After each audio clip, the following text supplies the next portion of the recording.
امام جعفر صادق جس کو اللہ نے جنت بیچنے کا اختیار دیا، ایک مرتبہ امام جعفر صادق کے پاس ان کا ایک پڑوسی آیا اور کہنے لگا حضرت مجھے گھر بیچنا ہے، میں گھر بیچنا چاہتا ہوں۔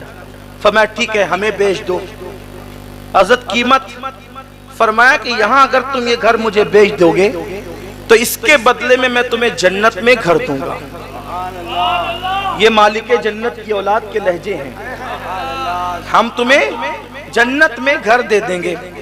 کہا حضرت لیکن اس دور کے لوگ بھی کتنے سچے سچے تھے، عقیدے کے اچھے تھے، انہوں نے کہا حضرت دستاویز تو تیار کرنی ہوگی نا، تو آپ ہمیں لکھ کے دے دیں، گھر آپ کا ہم لکھ کے دیتے، جنت ہماری آپ لکھ کے دیں۔ امام جعفر صادق نے لکھ دیا، ہم نے اس سے گھر لیا، اس کے بدلے میں جنت دی۔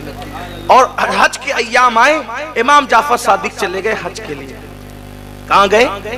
حج کے لیے۔ خدا کا کرنا وہ حج کے لیے گئے، ادھر اس کی طبیعت خراب ہو گئی۔ جس نے جنت خریدا تھا مکان دے کر، اس نے وصیت کی میرا انتقال ہو جائے تو یہ چٹھی امام کے ہاتھ کی لکھی میرے کفن میں رکھ دینا، اس لیے کہ دستاویز ہے جنت کی، ساتھ میں لے جانا ہوگا دکھانے کے لیے، تو پھر جنت ملے گی اسی پر۔ اب ہوا انتقال، گھر والوں نے رکھ دیا کفن میں رکھ دیا۔ امام جعفر صادق حج کر کے واپس آئے۔ جب حج کر کے واپس آئے تو اس کے جو وارث تھے ان کی نیت خراب ہو گئی، وہ سب کے سب چلے آئے امام کے پاس، کہنے لگے واہ صاحب آپ نے تو ہمارا گھر لے لیا، ہمارے گھر پہ قبضہ کر لیا۔ امام نے فرمایا ہم نے قبضہ نہیں کیا، ہم نے خریدا ہے اصول کے مطابق۔ کہا کتنے میں خریدا؟ کہا پوچھو۔ کہا اس کا تو انتقال ہو گیا، ہم اس کے وارث ہیں۔ کہا دیکھو ہم نے اس کو جنت میں محل دیا تھا اور یہاں کا گھر خریدا تھا۔ تو کہا وہ دستاویز لکھ کر دی تھی۔ کہا لو صاحب یہ بھی کوئی سودے ہوتے ہیں، جنت میں محل دے دیا اور یہاں کا گھر لے لیا، آپ نے لے لیا ہمارا گھر۔ فرمایا امام جعفر صادق نے سودا تم سے نہیں کیا تھا، سودا جس سے کیا تھا اب جا کر اس سے پوچھو کہ میں سودے میں سچا ہوں کہ نہیں۔ کہا لو صاحب یہ بھی کوئی بات ہوئی، وہ تو مر کے قبر میں چلا گیا، ہم اس سے کیا پوچھنے جائے۔ فرمایا جاؤ تو صحیح، جاؤ تو صحیح۔ اللہ اکبر، سیرت نگار لکھتے جب وہ پہنچے اس کی قبر پر تو جو چٹھی انہوں نے اپنے ہاتھ سے اس کے کفن میں رکھی تھی وہ چٹھی اس قبر پر پڑی ہوئی تھی۔ ایک طرف امام جعفر صادق کی تحریر تھی اور دوسری طرف اس کی تحریر تھی کہ امام نے جو وعدہ کیا تھا اس وعدے کے مطابق مجھے جنت میں محل مل چکا ہے۔ یہ امام جعفر صادق ہے، اہل بیت کے چھٹے امام۔ اب ان کے پاس کوئی مسئلہ پوچھنے آیا، کہنے لگا کہ حضرت یہ بتائیں کہ تلوار میں جو چاندی کی موٹ لگائی جاتی ہے وہ جائز ہے کہ ناجائز؟ کیا ہے؟ جائز ہے کہ ناجائز؟ اب اگر مجھ سے کوئی پوچھے کہ چائنیز کھانا جائز ہے کہ ناجائز تو میں کہوں گا جائز ہے، تو کہیں گے اس کی دلیل کیا ہے؟ تو میں کہوں گا کہ وہ جو فلاں خان صاحب فلم دنیا میں کام کرتے نا وہ بھی چائنیز کھاتے ہیں۔ کہا واہ جی واہ، بڑی دلیل لائی آپ نے، آپ بھی غیر معتبر ہو گئے غیر معتبر کا حوالہ دے کر۔ صحیح یہی نا بھائی، جائز بتانا ہے تو اس کا حوالہ دو، دامن نچوڑ دے تو فرشتے وضو کرے، یہی تو ہے، یہی تو ہے۔ کہا کہ یہ ڈش کھانا جائز ہے کہ ناجائز؟ وہ فلاں خان صاحب کا حوالہ دیا ناچنے والے کا تو میں غیر معتبر ہو گیا، لیکن اگر میں نے یہ کہہ دیا کہ علامہ اختر رضا خان صاحب کو میں نے کرتے دیکھا ہے، یہاں بھی خان صاحب ہے نا، لیکن یہ کہہ دوں کہ علامہ اختر رضا خان صاحب جنہیں ہم اور آپ محبت پیار سے تاج الشریعہ کہتے ہیں ان کو کرتے دیکھا ہے۔ کہا نہیں اب بات مکمل ہے۔ کیوں؟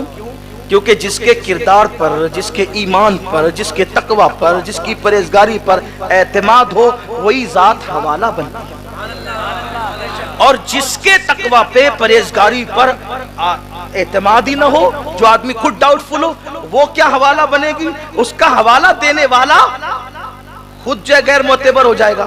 اب امام جعفر صادق، توجہ کر رہے ہیں آپ، امام جعفر صادق، امام جعفر صادق جو ہم حنفیوں کا حوالہ، جو شافعیوں کا حوالہ، جو مالکیوں کا حوالہ، جو حنبلیوں کا حوالہ، جو بہلول دانا جیسے مذہب کا حوالہ، جعفر صادق سب کا حوالہ، بلکہ جو لوگ فقہ حنفی مالکی شافعی کو نہیں مانتے تو وہ لوگ بھی فقہ جعفری کو اپنا حوالہ مانتے ہیں. ہو گیا سب کے لیے حوالہ, دونوں فریقین کے لیے حوالہ. اب امام جعفر صادق سب کے لیے حوالہ. شیعہ سنی سب کا حوالے کا نام ہے جعفر صادق. وہیں پر امام اعظم, وہیں پر داتا علی حجوری, سب وہی جو سب کا حوالہ ہے امام جعفر صادق. ان کا حوالہ کون ہے؟ ان کا حوالہ کون ہے؟ وہ کس کو دلیل بناتے ہیں؟ وہ کس کو دلیل مانتے ہیں؟ آنے والا پوچھتا ہے چاندی کی مونچھ تلوار میں بنانا کیسا؟ فرماتے امام جعفر صادق جائز ہے. فرماتے جائز ہے. پوچھنے والے نے پوچھا دلیل؟ فرمایا ابو بکر صدیق نے اپنی تلوار میں چاندی کی مونچھ لگائی تھی, تو چونکہ انہوں نے لگائی تھی اس لیے جائز ہے. پتا چلا جعفر صادق کا مسلک یہ ہے. کام کیا ہوا اس کا مجھے کوئی خبر نہیں. ابو بکر غلط نہیں کر سکتے. اگر چاندی کی مونچھ تلوار میں لگا لی تو ابو بکر کی بات دلیل بن گئی. اب جتنے کام ابو بکر نے کیے ہیں ابو بکر کے کام نہیں دیکھتے, چونکہ وہ ذات غلط کر نہیں سکتی اس لیے انہوں نے لگایا تو لگانا جائز ہے. تو آنے والے کی نیت میں کچھ ڈاما ڈول تھا. اس نے کہا آپ بھی ان کو صدیق کہتے ہیں, آپ بھی ان کو صدیق کہتے ہیں. اب امام جعفر صادق بیٹھے تھے, کھڑے ہو گئے اور پھر کہتے ہیں ہو صدیق صدیق صدیق صدیق صدیق صدیق. جب تک ان کی سانس نہیں ٹوٹ گئی وہ ابو بکر کو صدیق صدیق صدیق کہتے ہیں. وہ صدیق ہے, صدیق ہے, صدیق. اور مولا کائنات تو کہتے ہیں کہ آسمانوں سے خدا نے جو ابو بکر کا نام نازل کیا ہے وہ صدیق ہی ہے. نعرہ تکبیر, نعرہ رسالت, نعرہ حیدری, خاندان اہل بیت او سیدنا صدیق اکبر. تو مال کے بعد باری آتی ہے آل کی. اب آل کے معاملے میں صدیق اکبر نے ترجیح کس کو دی؟ قربان.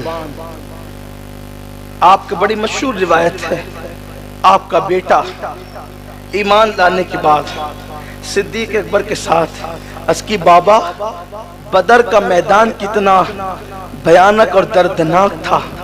ایک طرف باپ, دوسری طرف بیٹا, ایک طرف چچا, دوسری طرف بھتیجا, ایک طرف ماموں, دوسری طرف بھانجا. یہ حضور کے صحابہ ہیں. میرے عزیزو, نبی کے لیے کوئی داماد نہیں چھوڑتا یار, انہوں نے اپنا باپ چھوڑا ہے. جو شہر میں کعبہ تھا, کعبہ وہ شہر چھوڑا. ہمیں کعبے سے کیا مطلب, محبوب گیا تو ہم بھی چلے جائیں. یہ صحابہ ہیں. لوگ ان کا کردار آج مشکوک کر رہے ہیں جنہوں نے کعبہ والا شہر چھوڑا, اللہ کے نبی کے لیے مال چھوڑا. اور یہ تو صدیق اکبر ہے. امام تبری لکھتے ہیں کہ ایک بار صدیق اکبر یوں آستین چڑھا کے تھر تھر کانپتے ہوئے بارگاہ مصطفیٰ کریم میں حاضر ہوئے. سرکار نے کہا یہ تیری حالت کیا ہے ابو بکر؟ عرض کی حضور وہ ابو قحافہ ہے نا, ابو قحافہ میرا باپ, آج اس نے آپ کے خلاف کوئی جملہ کہہ دیا. اب اس کو میں نے ایک مکہ مارا ہے, وہ گر کے بے ہوش پڑا ہوا ہے.